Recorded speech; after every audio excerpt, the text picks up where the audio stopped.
देखिए, आज से हम लोग शुरू कर रहे हैं जो इकोनॉमिक्स है 12th का, माइक्रो इकोनॉमिक्स। इंट्रोडक्शन कंप्लीट कर दिए थे। इसमें हम लोग पढ़ेंगे जो नेक्स्ट चैप्टर्स है, central problem of an economy. Chapter का नाम यही है, central problems of an economy. ऐसे इसको हिंदी में कहते हैं किसी अर्थव्यवस्था की केंद्रीय समस्याएं। अर्थव्यवस्था एंड इकोनॉमिक सिस्टम 3 प्रकार का होता है, ये भी डिस्कस किए थे। पहला कैपिटलिस्ट इकोनॉमी, दूसरा सोशलिस्ट इकोनॉमी और तीसरा मिक्स्ड इकोनॉमी। कैपिटलिस्ट इकोनॉमी में जो रिसोर्सेज होता है उस पर नियंत्रण प्राइवेट्स हाथों में होता है, प्राइवेट्स कंपनियों के हाथ में होता है। फ्री प्ले होता है, प्राइस का डिटर्मिनेशन डिमांड सप्लाई के आधार पर होता है। इसके फाउंडर आपको जो है एडम स्मिथ को माना जाता है। सेकेंड बताए थे जो हमारी अर्थव्यवस्था है सोशलिस्ट इकोनॉमी और कमांड इकोनॉमी, कुछ founder is considered Karl Marx. Karl Marx के फाउंडर माने जाते हैं। और इस समाजवादी अर्थव्यवस्था में जो रिसोर्सेज होता है उसका नियंत्रण सरकार के पास होता है या कहीं केंद्र सरकार के पास होता है। और तीसरा था मिक्स्ड इकोनॉमी, जिसके फाउंडर हैं जेम केन्स, और जेम केन्स को मैक्रो इकोनॉमिक्स का भी फाउंडर कहते हैं। और इन्होंने जो है मिक्स्ड इकोनॉमी या कह सकते हैं स्टेट इंटरवेंशन पॉलिसी को दिया था। 1929 में जब ग्रेट डिप्रेशन आया था उस समय एक पॉलिसी आई थी जिसको स्टेट इंटरवेंशन पॉलिसी के नाम से जानते हैं। और केन्स ने कहा था कि अर्थव्यवस्था में जो इकोनॉमिक एक्टिविटी होती है उसमें सरकार का हस्तक्षेप होना चाहिए। ये 3 तरह की चीज़ों को बताए थे। अब हम लोग जो हमारे सामने जो एक्टिविटी होते हैं तो हमारे पास रिसोर्सेज लिमिटेड होते हैं। मैंने बताया था resources are limited, wants are unlimited, and that limited resources have alternative use, and therefore there is a problem before us कि how to spend, अगर पैसा है and where to spend, कहाँ खर्च करें और कैसे खर्च करें। ठीक है, अगर रिसोर्सेज लिमिटेड है और वांट्स बहुत ज़्यादा है तो हमारे सामने समस्या होती है चयन क्या। और मैंने कहा था and there is a problem of choice in the economy, it's because of limited resources. हम यहाँ तक कंप्लीट कर लिए थे जो उसको हम अभी रिवाइज कर दे रहे हैं। अब आगे आइए हम आपको इसे एक बार फिर से पुनः बता दें कि जो लिमिटेड रिसोर्सेज है ना, वो इस तरह से हमने बताया था। बेसिक प्रॉब्लम इन इकोनॉमी क्या होता है, क्यों होता है? Because of scarcity of resources, ये सब लिखा दिए थे। बिकॉज ऑफ स्कार्सिटी रिसोर्सेज और अनलिमिटेड वांट्स। रिसोर्सेज क्या होता है? स्केर्स होता है, लिमिटेड होता है। आवश्यकताएं क्या होती है? अनंत होती है। इसलिए हमारे सामने इकोनॉमिक प्रॉब्लम होता है। और जो स्कार्स लिमिटेड रिसोर्सेज हैं, चाहे जो अनलिमिटेड जो रिसोर्सेज हैं, वो उसका अल्टरनेटिव यूज होता है ना। जैसे अगर हमारे पास पैसा है, मान लिया अगर हमारे पास ये 500 रुपया है, तो ये पैसा है, मान ली चलो कुछ भी है, 50 रुपये ही है, तो इसका हम बहुत सारा काम कर सकते हैं। इसका अल्टरनेटिव उपयोग है, ये रिसोर्सेज है, इसको हम गुपचुप खा सकते हैं, इससे हम किताब खरीद सकते हैं, इसके मूवी देख सकते हैं। अब आपको करना क्या है? That is called problem of choice. करना सब है लेकिन उसमें हमें चुनना पड़ता है क्योंकि हमारे पास लिमिटेड रिसोर्सेज होते हैं। जब मॉल में जाते हैं, कहीं भी जाते हैं मार्केटिंग के लिए, तो बहुत सारा सामान पसंद करता है, मन करता है दोनों ड्रेस ले लें, तीनों ड्रेस ले लें, क्योंकि पापा ने पैसा एक ही ड्रेस के लिए दिया है। It is limited resources. Unlimited wants है तो हम क्या करते हैं, उसमें से एक चुनते हैं कि एक चुन लो जो लेना है, 2 नहीं दे सकते। ठीक है, it's because of limited resources. यहाँ तक हम लोग कर चुके थे। अब ये सेंट्रल प्रॉब्लम है ना, इस central problem of an economy को प्रोफेसर सैमुअल्सन ने पीपीसी के द्वारा बताए हैं। पीपीसी का मतलब होता है प्रोडक्शन पॉसिबिलिटी कर्व। अभी सब बताएंगे, चिंता नहीं करना, बस समझना है। पीपीसी का मतलब क्या होता है जी? Production possibility curve. लेकिन उसके पहले देखिए, सबसे पहले हम लोग देखेंगे सेंट्रल प्रॉब्लम। क्या देखेंगे? पहले बोर्ड पे आता है, फिर हम पीपीटी पे ले आएंगे। सेंट्रल प्रॉब्लम को समझते हैं। सेंट्रल प्रॉब्लम ऑफ एन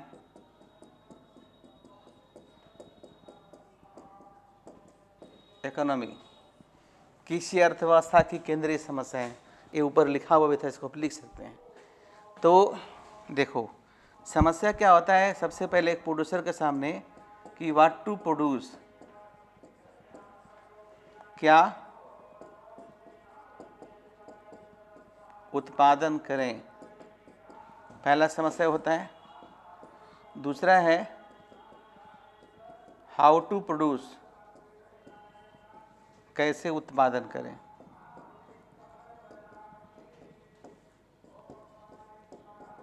और तीसरा होता है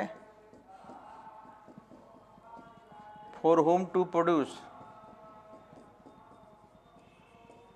फॉर होम टू प्रोड्यूस, किसके लिए उत्पादन करें।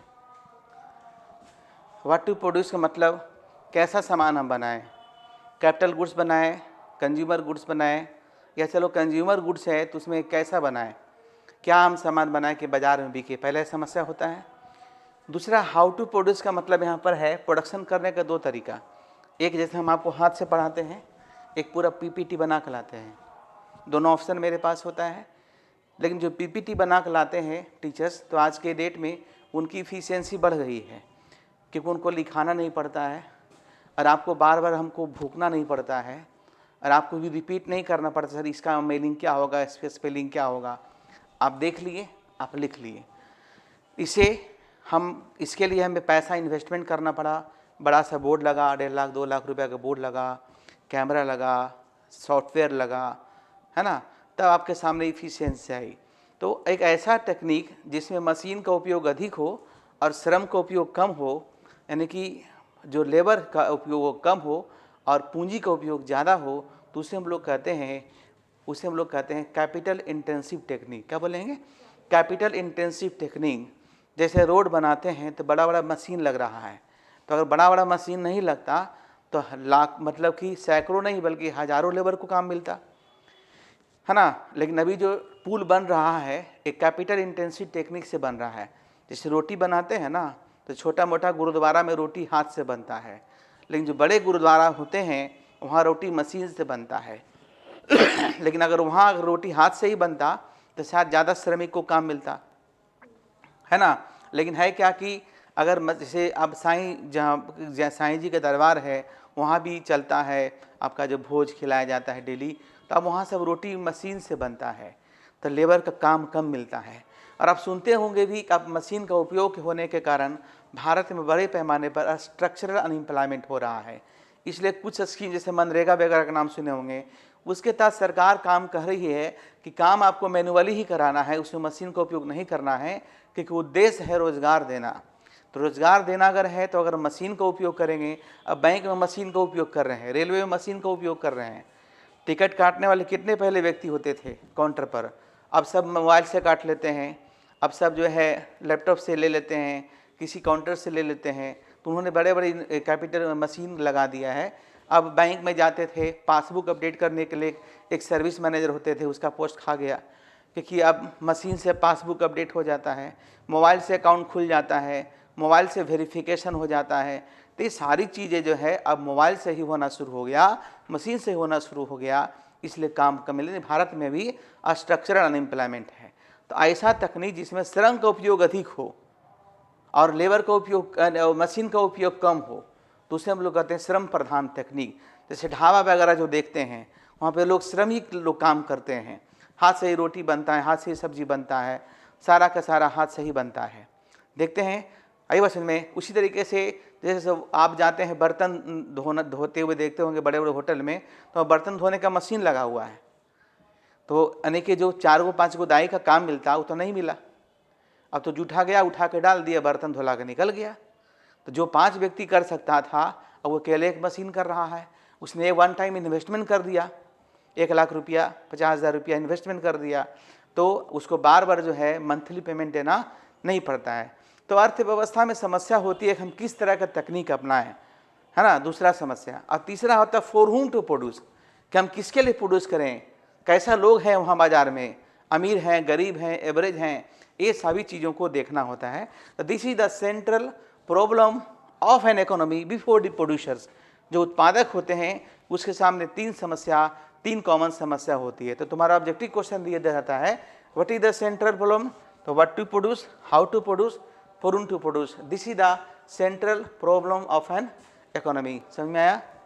चलो समझ में आ गया तब पीपीटी पे आते हैं। देखो जी अब इसको पढ़ते हैं। The basic economic activity of life are production, distribution and disposition, है ना, disposition of goods and services. Direct question पूछता है what is the basic economic activity of life, क्या है? प्रोडक्शन, उत्पादन करते हैं, डिस्ट्रीब्यूशन, उसको डिस्ट्रीब्यूट करते हैं, and disposition of the goods and services, उसको हम बेचते हैं बाजार में। A society will be facing the scarcity resources, बता चुके हैं रिसोर्सेज क्या है? स्कार्सिटी है ना, during the time of fulfilment of this activities. इन सभी कामों को अंजाम देने के लिए हमारे सामने क्या होती है? रिसोर्सेज की कमी होती है। हिंदी में भी है, चिंता ना करो। देखो जीवन की बुनियादी आर्थिक गतिविधियां वस्तुओं और सेवाओं को उत्पादन, वितरण और निपटाना है। निपटान से मतलब उसको कैसे हम सेल आउट करें बाजार में।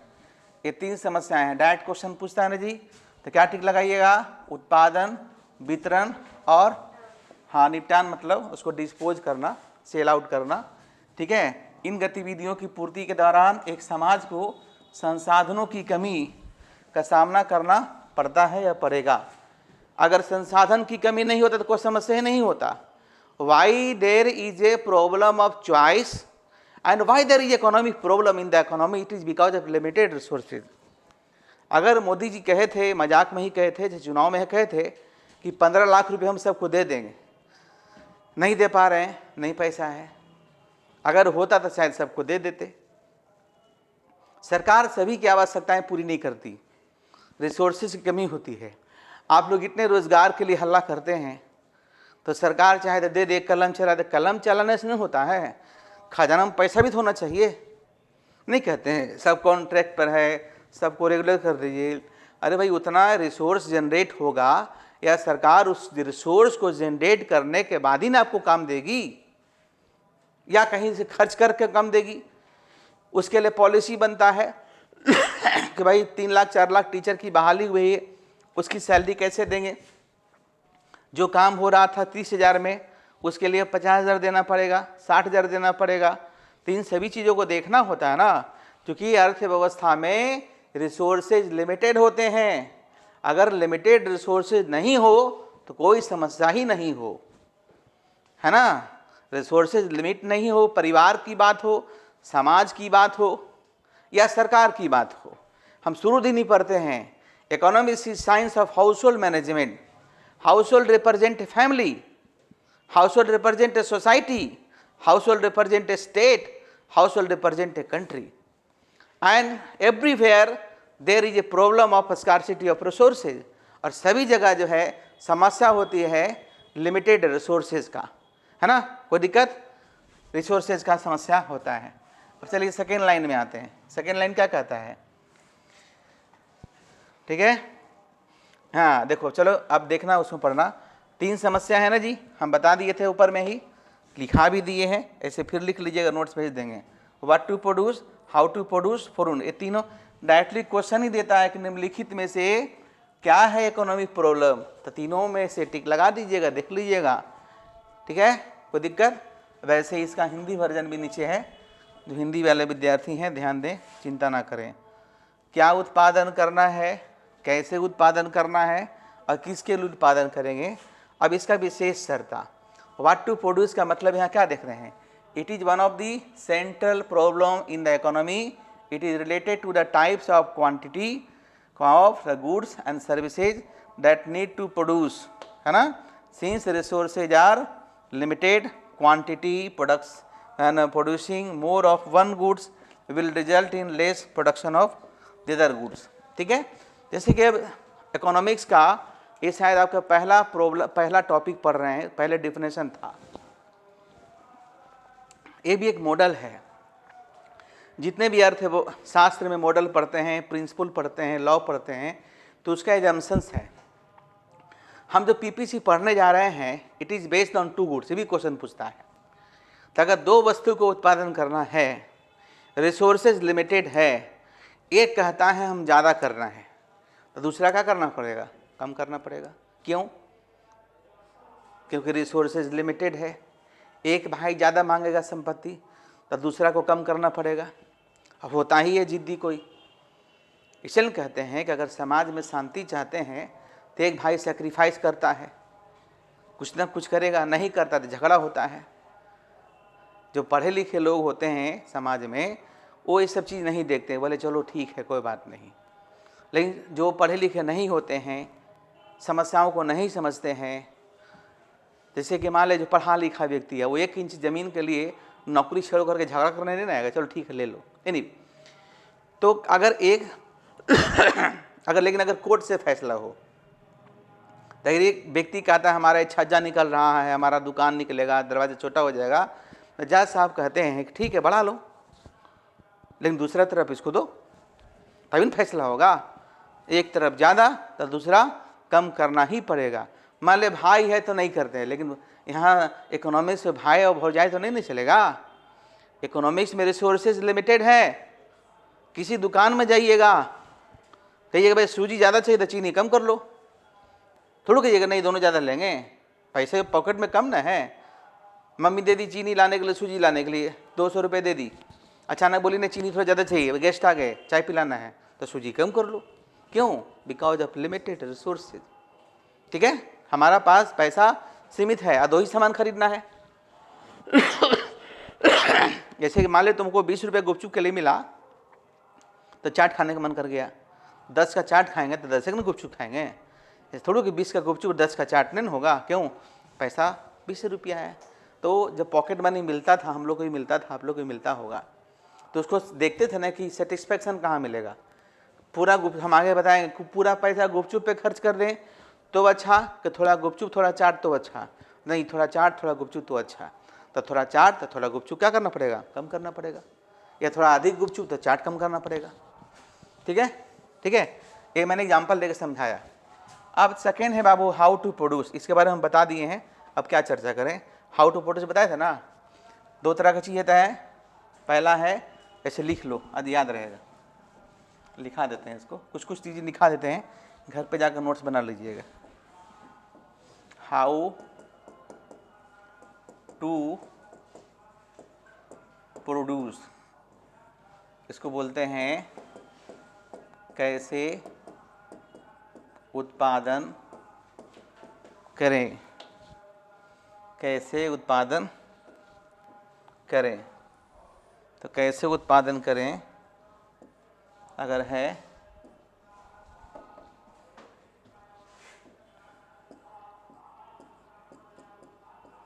लेबर इंटेंसिव टेक्निक, दूसरा है इसको बोलते हैं कैपिटल इंटेंसिव टेक्निक, इसको हिंदी में कहते हैं श्रम प्रधान तकनीक, इसको बोलते हैं पूंजी प्रधान तकनीक। श्रम प्रधान तकनीक अब पूंजी प्रधान तकनीक हो गया। चलो ऐसे नोट्स है, इसमें इसके अंदर नोट्स है, इसको अच्छे से कीजिएगा। यही चीज़ हमको पढ़ना है, इसी बनाना है, आज बनाएंगे।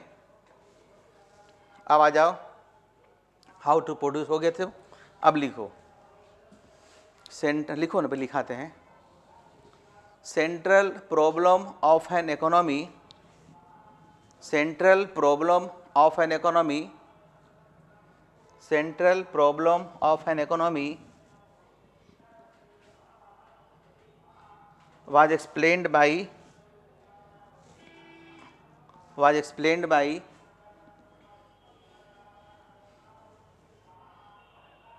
सैमुअल्सन, प्रोफेसर सैमुअल्सन कर दीजिए, through PPC, through PPC, through PPC, through PPC। PPC का मतलब होता है production possibility curve, production possibility curve, ठीक है, प्रोडक्शन पॉसिबिलिटी कर्व। लिखिए, अर्थव्यवस्था की केंद्रीय समस्याओं को, अर्थव्यवस्था की केंद्रीय समस्याओं को प्रोफेसर सैमुअल्सन के द्वारा, प्रोफेसर सैमुअल्सन के द्वारा उत्पादन संभावना वक्र के द्वारा व्यक्त किया गया है, उत्पादन संभावना वक्र के द्वारा व्यक्त किया गया है। सैमुअल्सन को फर्स्ट अमेरिकन है जिन्हें 1969 में नोबेल प्राइज़ मिला था। फर्स्ट कौन थे? रैगनर फ्रिश, है ना। एक क्वेश्चन पूछता है आजकल कि किस ऊपर में नीचे दिए गए कौन कौन से अर्थशास्त्री को नोबेल प्राइज़ मिला है, तो उसमें एक सैमुअल्सन का भी नाम है, एक और पहले बताए थे जिनका नाम क्या था, जिनका नाम था रैगनर फ्रिश, ठीक है। अब लिखो मीनिंग्स ऑफ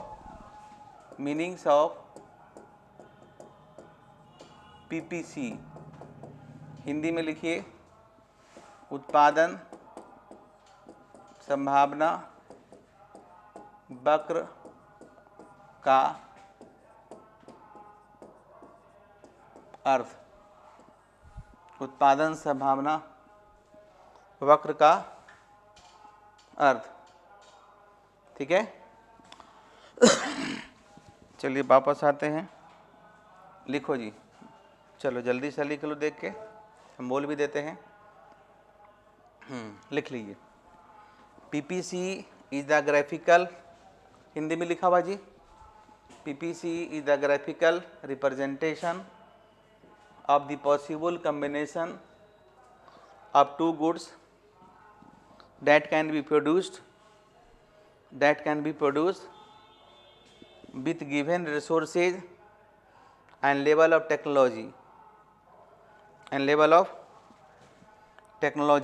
हिंदी में लिख लीजिए उत्पादन संभावना वक्र दो वस्तुओं के संभावित संयोजनों का ग्राफिकल प्रतिनिधित्व है या ग्राफिकल प्रेजेंटेशन है, ग्राफिकल चित्रण है, जिन्हें दिए गए संसाधनों और तकनीक के साथ उत्पादित किया जा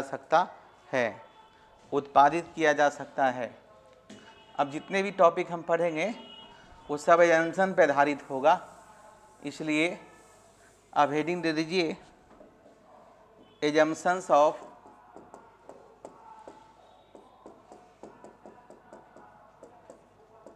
पीपीसी। पीपीसी की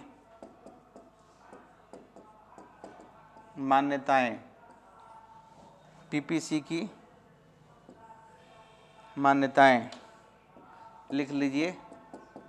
It is based on following assumptions. It is based on following assumptions या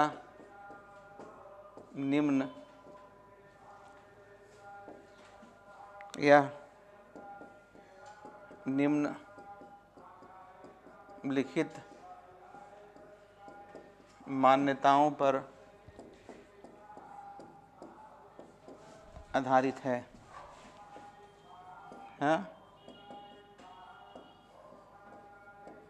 या निम्नलिखित मान्यताओं पर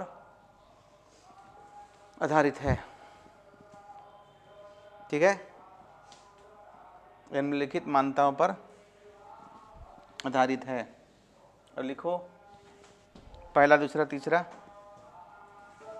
चलो लिखा देते हैं, बोल देते, लिख लीजिए। पहला लिखिए, अकॉर्डिंग टू परसम, है ना, the economy is assume to be, लिखो ना, it is based on two goods, simple भाषा में लिखते हैं, it is based on two goods, या दो वस्तुओं की मान्यताओं पर आधारित है। It is based on two goods, या दो वस्तुओं की मान्यताओं पर आधारित है। लिखिए, resources in the economy are constant, अर्थव्यवस्था में संसाधन सीमित है। Resources are limited in the economy, अर्थव्यवस्था में संसाधन सीमित है। ठीक है। तीसरा लिखिए, technology is constant during the analysis, विश्लेषण के दौरान तकनीक में कोई परिवर्तन नहीं होगा, तकनीकों को परिवर्तन नहीं होगा। नेक्स्ट लिखिए, there is full employment of available resources, there is full employment of available resources, उपलब्ध संसाधनों का पूर्ण उपयोग करना है, उपलब्ध संसाधनों का पूर्ण उपयोग करना है, पूर्ण एफिशिएंट उपयोग करना है। ठीक है, कोई दिक्कत? ये भी कंप्लीट। देखो पीपीटी है, आराम से। अब ये लास्ट है, लिखिए, हेडिंग दे दो। हेडिंग क्या दीजिएगा? हेडिंग दे दीजिए, प्रोडक्शन पॉसिबिलिटी शेड्यूल, उत्पादन संभावना तालिका, उत्पादन संभावना तालिका। ठीक है, उत्पादन संभावना तालिका। हम यहाँ पर ये तालिका बनाते हैं, ज़्यादा क्लियर होगा। पहला है उत्पादन संभावना क्या होगा। ठीक है, जैसे यहाँ पर है गुड्स एक्स, यहाँ पर है गुड्स वाई, यहाँ पर लेते हैं प्रोडक्शन पॉसिबिलिटीज। ठीक है, अब इसमें जो दिया है, जैसे कि यहाँ जो दिया हुआ है उसी लेते हैं। 0 1 2 3 4 5 है, लेते हैं 0 1 2 3 4 5, है ना।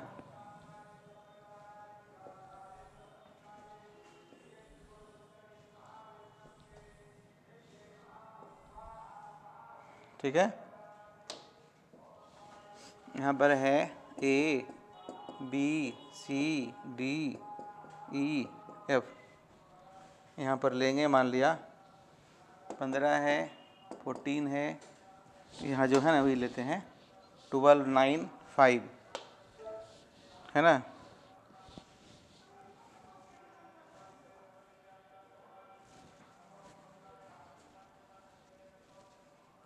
ट्वेल्व 9 5 0, ये मतलब टेबल दिया हुआ है समझाने के लिए ग्राफ को। इसका मतलब क्या है, देखो कि अगर हम पूरा का पूरा रिसोर्सेज लगा दें, गेहूँ, अगर इसको हम गेहूँ मान लें, है ना, इसको हम धान मान लें, पैडी, तो 0 kg वीट का और 15 kg धान का उत्पादन होगा, या 15 क्विंटल कहिए। लेकिन अगर हमें इसको बढ़ाना है तो इसे क्या करना पड़ेगा, कम करना पड़ेगा। क्यों? क्योंकि रिसोर्सेज लिमिटेड है। जैसे ज़मीन है, अगर, और देखो ज़मीन में क्या देख रहे हैं, टेक्नोलॉजी कांस्टेंट है, रिसोर्सेज कांस्टेंट है, तो अगर हम थोड़ा सा एरिया में अगर गेहूं लगा देंगे तो धान कम करना पड़ेगा ना। ठीक है, तो उसी प्रकार से, और अगर हम बढ़ाएंगे एक्स का तो वाई को और करना पड़ेगा कम, जैसे जैसे एक्स को बढ़ाएंगे तो वाई कम करना पड़ेगा। तो इसका जो हमारा प्रोडक्शन पॉसिबिलिटी सेट उसको बोलते हैं, क्या बोलेंगे इसको, हम लोग बोलेंगे प्रोडक्शन पॉसिबिलिटी सेट्स। पहला सेट होगा 0x का 15y का, 1x का 14y का, 2x का 12y का, 3x का 9y का, 4x का 4x का, 5y का, 5x का और 0y का। ठीक है। अब इसी को इधर लेते हैं y एक्सिस, इधर लेते हैं x एक्सिस। ठीक है। यहाँ लेते हैं 1 2 3 4 5, 1 2 3 4 5, इतना ही था।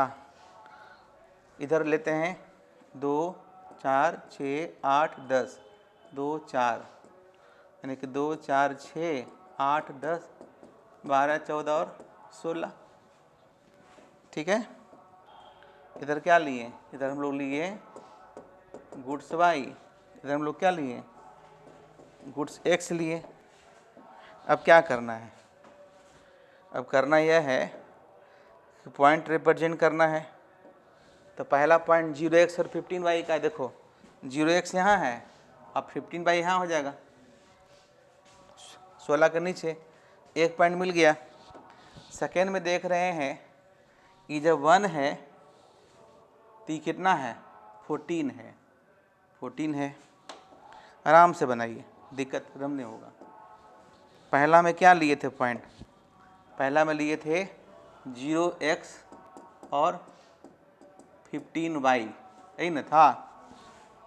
दूसरा में क्या लिए 1x और 14y। उसी तरीके से तीसरा में क्या लेंगे 2x और 12, 2 यहाँ से उठा लो और 12 यहाँ दिया हुआ है, तो ऐसे बना लीजिए, बन जाएगा ना, है ना। फिर बन जाएगा 3 और 9। देखो 3 इधर से उठा लीजिए, 9 यहाँ से ले लीजिए। क्या देख रहे हैं, एक यहाँ बनेगा, यानी कि क्या लिए थे, यहाँ लिए थे 2x 12y, यहाँ लिए थे 3x और 9y। फिर है ऑप्शन, फिर है 4 और 5। देखो 4 इधर से लिए, 5 इधर से लेना होगा, तो यहाँ से 5 ले लेते हैं। एक और पॉइंट बन गया आपका। लास्ट में जो है 5x और 0y यहाँ बन जाएगा, यहाँ बन गया, क्या बन गया 5x और 0y, 4x और 5y। अब क्या करेंगे कि एकदम जैसे ऊपर से कपड़ा ओढ़ाते हैं ना, दुपट्टा ओढ़ा दीजिए, है ना। अभी बन गया तुम्हारे सामने, यही ना आ गया A B C D E F, यही बन गया तुम्हारा क्या, इसी बोलते हैं PPC। क्या बोलेंगे PPC और PPF एक ही होता है। C मतलब कर्व, और कर्व का मतलब होता है फ्रंटियर। तो प्रोडक्शन पॉसिबिलिटी कर्व को प्रोडक्शन पॉसिबिलिटी फ्रंटियर भी कहते हैं, प्रोडक्शन पॉसिबिलिटी बाउंड्री भी कहते हैं। बहुत सारा नाम है जो कि नेक्स्ट क्लास में हम बताएंगे, आज ही बता देंगे। हाँ, एक कर्व निकल के वही PPC है।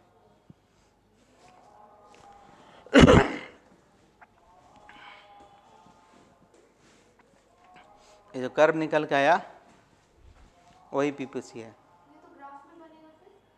ग्राफ में बने, हाँ ऐसी ही मैनुअल बनेगा, पेंसिल से बनेगा, यानी कि आज के बाद पेंसिल लाना है, पेंसिल स्केल लाइएगा, बनेगा।